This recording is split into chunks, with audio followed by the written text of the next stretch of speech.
akhirnya Fadil hari ini datang nih menjalani pemeriksaan atas laporan dari Nikita sendiri.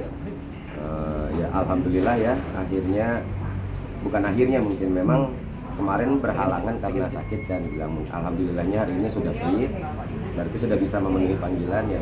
Kalau saya bersyukur bagus, biar prosesnya bisa berjalan dengan sesegera mungkin. Jadi kalau saya pribadi sebenarnya sudah lelah, apalagi adik saya gitu. Ini kan kalau kita bilang kita mengikuti proses dan memang prosesnya seperti ini ya. Kalau kemudian di panggilan kedua bisa memenuhi, alhamdulillah, terima kasih. Terima kasih sudah mau memenuhi panggilan dari bapak-bapak pihak dan ibu-ibu kepolisian. Nextnya kita hanya tinggal menunggu seperti apa resultnya, prosesnya seperti apa, kita ikut, kita turut sama hukumnya.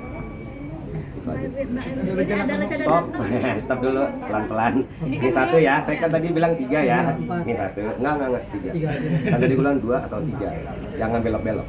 Pertanyaan kedua, pelan-pelan, banyak dulu. Ada rencana datang untuk ketemu dengan Fadil dan seperti apa reaksi?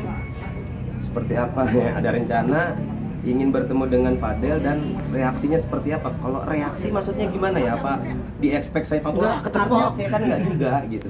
Enggak gitu. Artinya ingin memberikan pesan apa secara langsung kepada Fadil? Ya kalau insya Allah nanti saya akan coba datang juga untuk mengasih semangat sebetulnya. Jalani prosesnya dengan baik bro. Kalau memang ada fakta-fakta yang dirasa membantu untuk meringankan dirimu atas kasus ini, keluarkan. Kalau kemarin kan kita lihat Nak Fadil ini, kalau bilang nak ya, karena kan usianya usia keponakan saya ya sebetulnya gitu. Nak Fadil ini kemarin kan melakukan press conference, kemudian marah menampilkan bukti press conference tersebut yang harusnya dibuktikan di penyidik, malah ditaruh di saat press conference. Plus lagi bukti tersebut malah kalau menurut saya pribadi bukan salah gimana ya, salah ketika itu disajikan di sana. Karena harusnya itu disajikan, bukti itu dihadirkan kepada pihak penyidik, bukan kepada teman-teman wartawan. Mohon maaf ya, bukan bermaksud bagaimana. Tapi ini kita lagi dalam proses hukum. Kalau memang punya bukti valid yang luar biasa bisa menyanggah atas segala macam tuduhan, simpan baik-baik, kemukakan saat ditanya oleh penyidik. Bukan ditaruh di mana-mana, untuk apalagi itu adalah bukti rekam medis. Rekam medis saja kita udah tahu ada hukum tertentu yang mengatur hal tersebut. Saya lupa hukumnya seperti apa, mungkin kalau bicara soal itu Bang Fahmi lebih paham. Kalau saya hanya orang awam yang ini nggak bisa loh, ini kan hak pribadi seseorang atas informasi medisnya dia.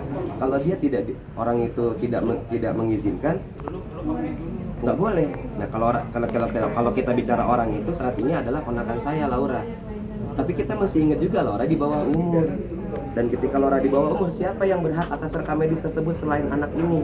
Orang tuanya. Berarti saat mau menyajikan bukti tersebut, izinlah dulu sama adik saya selaku orang tuanya. Kalau izinnya sama saya mungkin nggak bisa juga, toh saya adalah sekedar paman, sekedar om. Apapun lah sebutannya di Indonesia Raya ini, ada yang om, paman, pak de, encang, uwa, ya feel free. Saya nggak masalah silsilahnya, saya nggak peduli. Intinya saya dipanggilnya om. Gitu. Jadi kalau izinnya ke saya mungkin nggak ngaruh, karena saya kalau dibilang berkekuatan hukum atas anak ini, ada yang berkekuatan hukum pertama ibunya. Secara legal formal kartu keluarganya ada di dalam kartu keluarga adik saya Nikita ini. Laura ini nggak dalam kartu keluarga saya. Kalau Laura dalam kartu keluarga saya, mungkin saya bisa memberikan izin. Om tulang lunak, ini kemarin saya punya bukti USG, saya mau tampilkan, silahkan Nak Fadil. Itu mungkin saya bisa kasih izin kalau saya berhak atas Laura ini. Tapi kan tidak, dia hanya langsung semerta-merta saya punya bukti USG. Itu buat saya, waduh, Anda di depan ada jurang, Anda bukannya mundur bikin jembatan, Anda terjun dengan sukarela. Jadi ya sudahlah begitu. Oke, pertanyaan terakhir.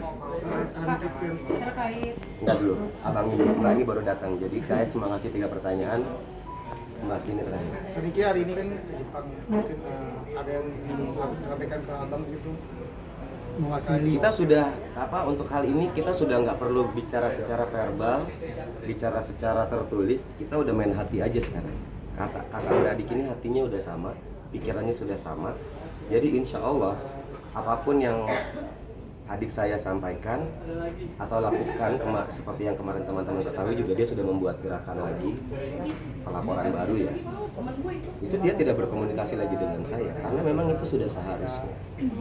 Ini kan sudah melebar kemana-mana, malah kalau dibilang ada beberapa teman-teman saya yang juga berprofesi sebagai pengacara speak up, orang ini kok bikin malu.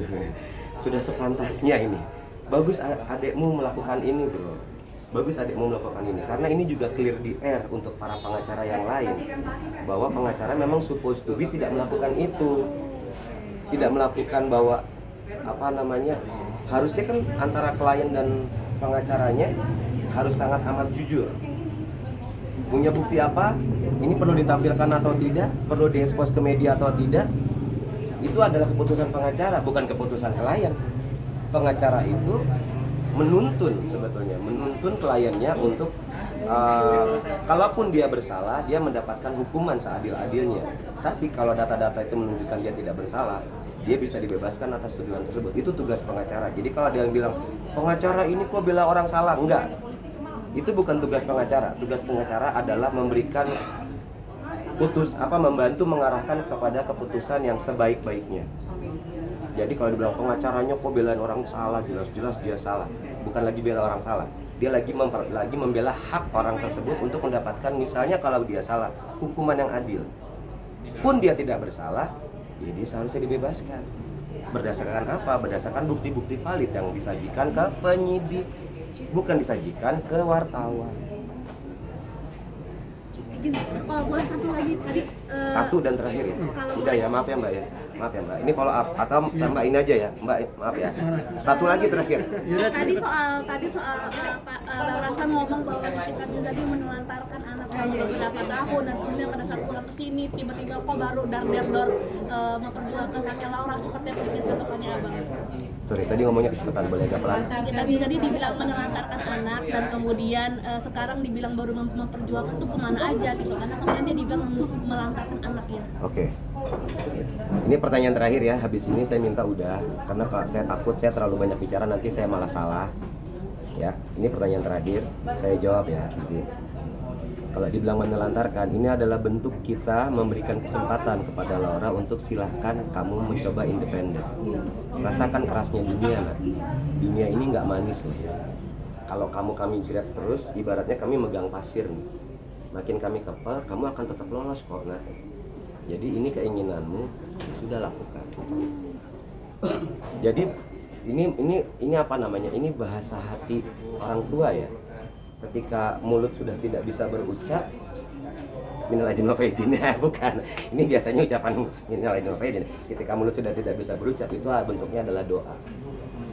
Kalau memang sudah tidak dipegang secara fisik, tinggal hatinya yang menjaga. Kalau kita lihat dibilang menelantarkan, adik saya nangis ya. Ketika tahu bahwa kan dia juga sendiri, statement saya sedikit mengutip, entah salah atau benar ucapan adik saya ini sedikit ini.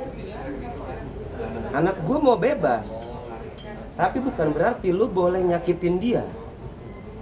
Kalau dalam artian tadi menyakiti adalah orang-orang sekitarnya juga menguliti bla bla bla bla bla. Kalau buat saya pribadi itu mungkin terkontrol oleh Niki, mungkin saya nggak tahu ya, saya nggak tahu ya. Tapi ketika sakitnya lebih ke arah fisiknya, physically gitu, mentally saya bukan mengentengkan secara mental, tapi toh dunia ini akan menginjakmu sangat amat keras nah. Jadi kalau bila bentakan kecil kupatahkan hatimu, lebih keras dari itu dunia akan menghakimimu. Jadi nyanyi. Maaf ya.